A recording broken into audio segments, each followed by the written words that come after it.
devant la Cour constitutionnelle. Nous pouvons connaître d'abord la raison qui vous amène ici. Je suis venu déposer une lettre par laquelle je récuse le procureur général près la Cour constitutionnelle. Comme je le fais avec le président du Sénat hier, je lui retire toute ma confiance. Le code pénal et la loi organisant le fonctionnement des institutions judiciaires le permet.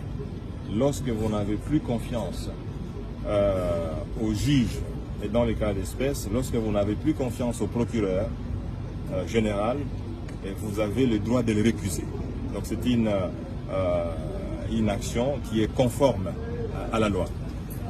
Il y a plusieurs actes qui démontrent que le procureur général, Jean-Paul Mokolo, n'est pas juste et n'est pas dans l'équité. Et je peux vous en citer quelques-uns. Imaginez-vous que le procureur général Mokolo a demandé au ministre des Finances Kitidi Kibolonvoul de témoigner contre moi. De dire, voilà, monsieur le ministre des Finances, ce n'est pas vous qu'on cherche.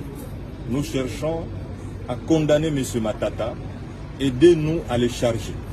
C'est inimaginable, mesdames et messieurs les journalistes, même vous qui êtes ici, si vous allez devant un juge ou devant un procureur général et que dans l'entretemps, ce procureur complote avec ceux qui doivent témoigner, est-ce que vous pouvez accepter d'être jugé par ces juges-là?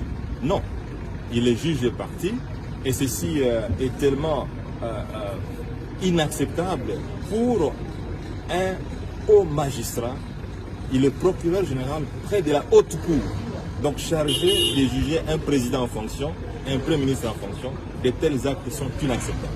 Vous avez la preuve. Écoutez, nous ne pouvons pas venir ici pour raconter des histoires. Et je pense que ce que je vous dis se trouve dans la lettre. Et les gens qui ont reçu le message ou qui ont été chargés de les faire peuvent le témoigner. La dernière question, vous parlez d'un duo Mokolo-Bad.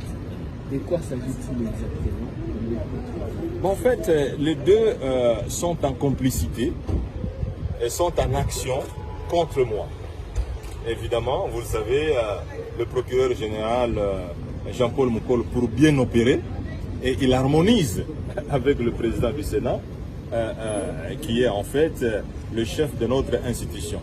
Comment vous pouvez vous imaginer que le procureur général Mokolo puisse déposer sa lettre uniquement le 16 juin lorsque il n'y a pas d'urgence, il n'y a pas de flagrance, alors que la session parlementaire ordinaire se termine le 15, il ne vient déposer que le 16 sa lettre.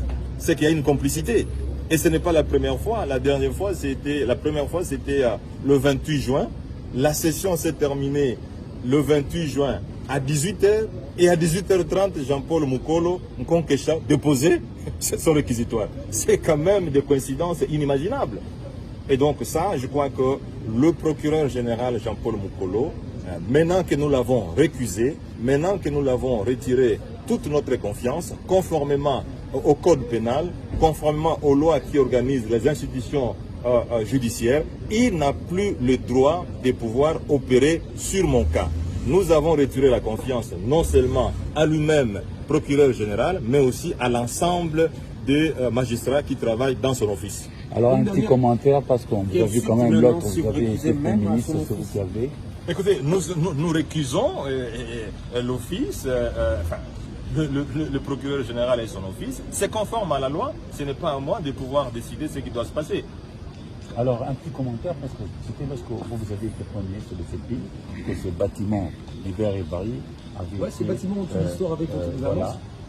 Oui, ça vous faire le commentaire. Non, mais écoutez, ces bâtiments m'inspirent l'importance de la bonne gouvernance. L'importance de la bonne gouvernance. C'est-à-dire, lorsque vous agissez conformément à la justice, vous produisez des éléments qui sont favorables au profit de tout le monde.